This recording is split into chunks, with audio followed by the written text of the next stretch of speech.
오늘도 우리에게 새날의 생명을 허락하신 주님께 감사합니다. 모쪼록 주님의 크신 은혜가 이 시간 예배하는 우리 가운데 충만하기를 기원합니다. 종살이하던 애굽으로부터 탈출한 히브리 백성들은 영도자 모세를 중심으로 움직였지만 확실한 정치 체계를 갖추고 있지는 않았습니다.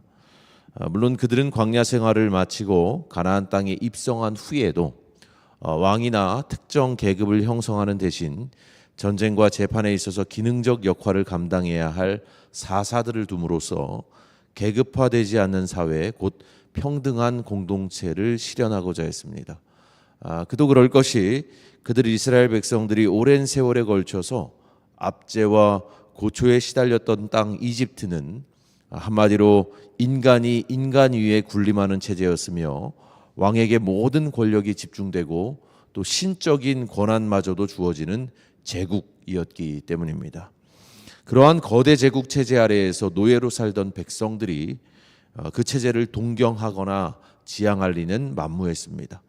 그래서 그들은 왕정이 아닌 부족 중심의 체제를 이루어가고자 했지요.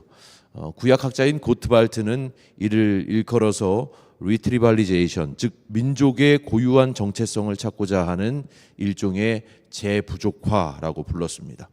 그것은 사회 체제에 대해서 이스라엘이 추구하는 공적인 비전이나 다름이 없었죠. 그러나 우리가 잘 아는 것처럼 훗날 이스라엘은 블레셋과의 전쟁에서 법궤마저 빼앗기는 수모를 맛본 뒤에 결국 평등 공동체의 이상을 버리고 왕정 체제로 급속히 이행하게 됩니다.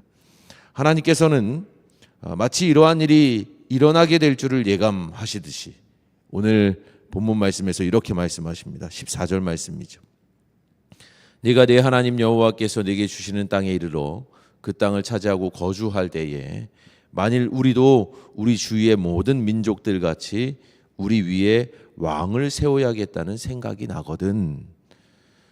그러니까 말하자면 너희 이스라엘이 지금은 비록 평등한 공동체를 지향하고 있지만 이제 가나안 땅에 정착해 살면서 다른 민족들처럼 왕을 세우기를 원하게 된다면 그러면 너희 뜻대로 왕을 세워도 된다고 하나님은 허용해 주시는 거예요.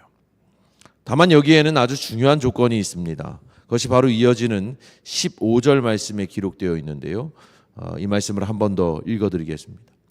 반드시 내 하나님 여호와께서 택하신 자를 내 위에 왕으로 세울 것이며 내 위에 왕을 세우려면 내 형제 중에서 한 사람을 할 것이요 내 형제 아닌 타국인을 내 위에 세우지 말 것이며.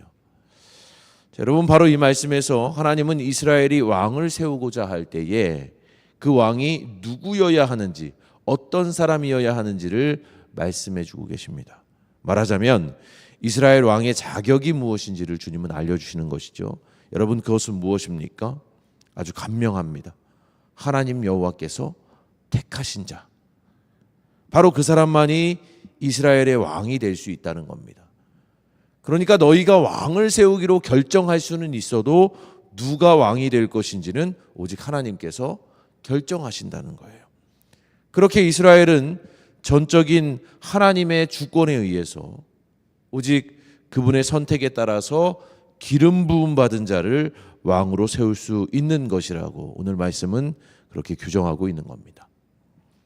그런데 이렇게 하나님께로부터 택함 받은 왕에게는 이스라엘의 왕으로서 반드시 지켜야 할 규정들이 있습니다. 그것이 본문 16절과 17절에 기록되어 있는데요. 먼저 그는 많은 병마를 두어서는 안 됩니다. 말과 전차는 인간의 힘과 권력을 상징하기 때문에 너무나도 큰 힘을 지니게 되어서는 안 된다는 의미죠. 또한 이스라엘의 왕은 아내를 많이 두어서도 안 됩니다.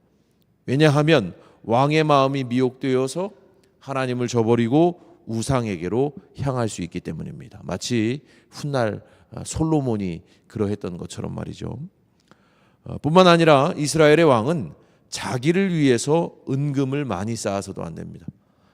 탐심은 우상 숭배라고 했던 바울의 통찰과 같이 과도한 부를 추구하다가 하나님을 잊어버릴 수 있기 때문이죠.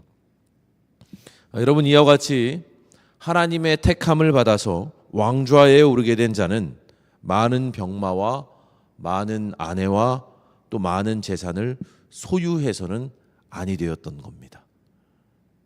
하나님은 그렇게 한 인간이 다른 인간 위에 군림하지 못하도록 권세 잡은 자, 곧 왕의 지나친 욕심과 과도한 욕망을 금하셨습니다. 대신에 주님께서는 그가 진정으로 힘써야 할 일이, 이스라엘의 왕이 진정으로 주목하고 집중해야 할 것이 무엇인지를 오늘 말씀에서 알려주고 계신데요. 여러분, 그것은 무엇입니까? 본문 18절과 19절 말씀을 다시 한번 다 같이 함께 읽어보시죠. 그가 왕위에 오르거든 이 율법서의 등사본을 레위 사람 제사장 앞에서 책에 기록하여 평생에 자기 옆에 두고 읽어 그의 하나님 여호와 경외하기를 배우며 이 율법의 모든 말과 이 규례를 지켜 행할 것이라. 아멘. 여러분, 이처럼 하나님께서는 이스라엘 왕에게 마치 율법학자처럼 일평생 하나님의 율법책을 자기 옆에 두고 읽어야 한다고 그렇게 명하셨습니다.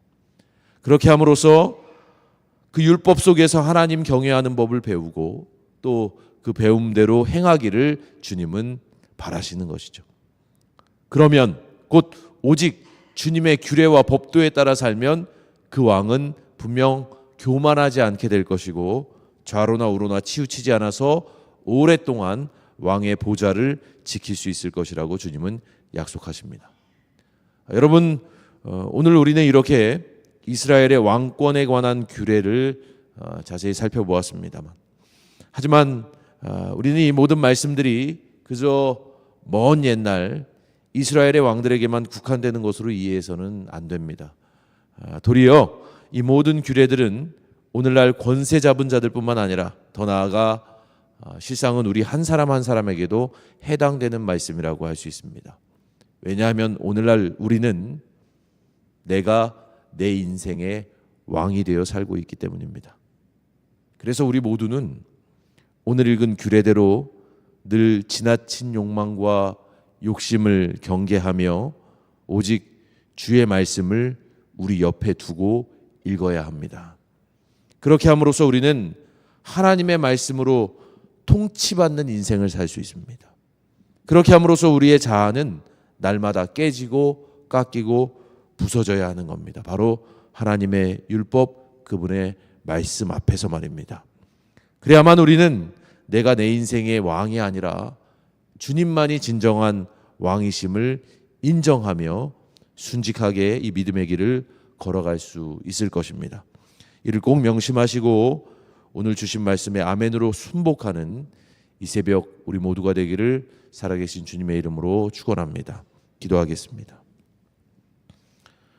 주님, 오늘 이스라엘의 왕에게 주시는 규례를 통하여서 다시 한번 내가 내 인생의 왕인 듯 살아갔던 우리의 삶을 돌아봅니다. 주님, 우리는 늘 지나친 욕망과 욕심에 넘어질 때가 있었고 또 하나님의 말씀을 멀리하며 영적인 게으름 속에 빠져 살 때가 있었습니다. 그러나 주님, 오늘 주신 이 말씀을 기억하며 날마다 나의 욕망에 사로잡히지 않도록 하나님 앞에 나아가서는 우리 모두가 되게 하여 주시옵소서.